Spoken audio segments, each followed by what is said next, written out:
Hello, I'm Dr. Janet Hall. I'm a clinical psychologist, a hypnotherapist, and also a sex therapist supremo. And in fact, I've recorded 18 CD MP3s in the Sensational Sex series and written 2 books, one for teenagers and this one called Sex Life Solutions. So just this week I was asked to contribute to an article in Cosmo Women's magazine about how to talk about sex. In fact, one of my MP3 CDs is called Solving Sex Drive Conflicts.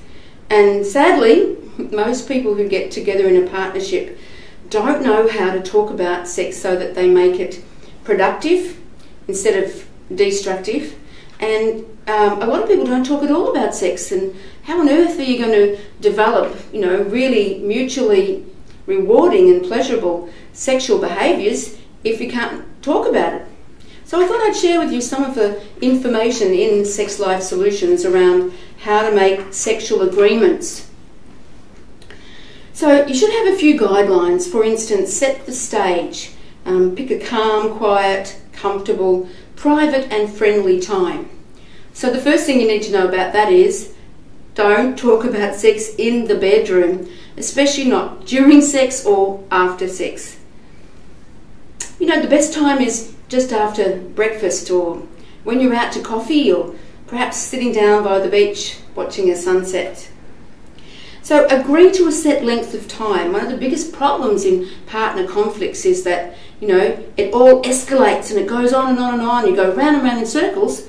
But if you would say, we're going to talk about this for 20 minutes and that's it, we'll come back again for another time if we still haven't resolved it, or we'll go and see a counsellor, that's much, much better.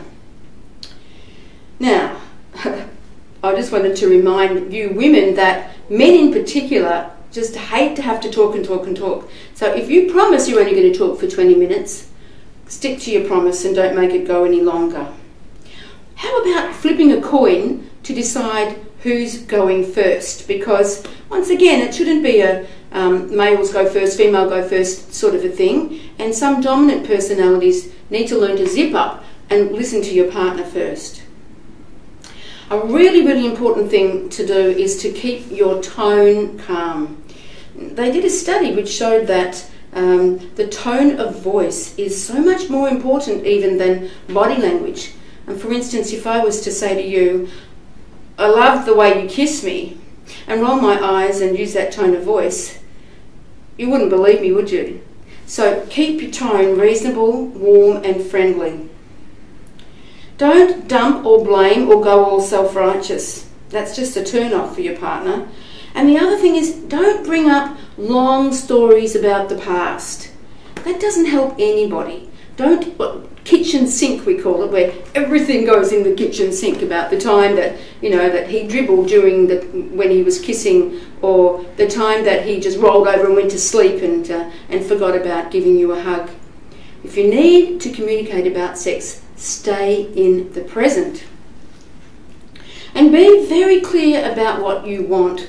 And what you want should be about a constructive and mutually pleasurable outcome. So, for instance, for people who are really worried about how to bring something up, you might need to actually record yourself working out loud through what you want to say so that you can really deliberate how to say it best with that good tone and not hurt your partner's feelings. The other thing is to have a timeout. That if you need to, that you can absolutely say, time out, let's come back later on when we're calmer. Another good tip is to actually handwrite in a letter what it is that you want. And for this, and for when you're talking out loud, please use the sandwich technique. So the sandwich technique's all about, you get the bread, the middle and the sandwich. And the bread is positives, so that you say something positive to your partner first. For instance, I love the way that you touch me and caress my skin. And then the meat in the sandwich is what you don't want. You might say, sometimes, your nails are too sharp and you've got all these calluses on your skin and you rub too hard and you rub too fast.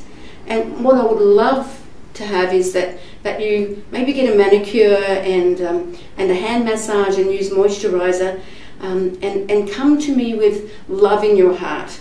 There is a Hawaiian massage technique called lomi lomi, which means loving hands. So come to your partner with loving hands on the inside and the out. And then come back with the final bit of bread in the sandwich, which is more praise and more connection and affection.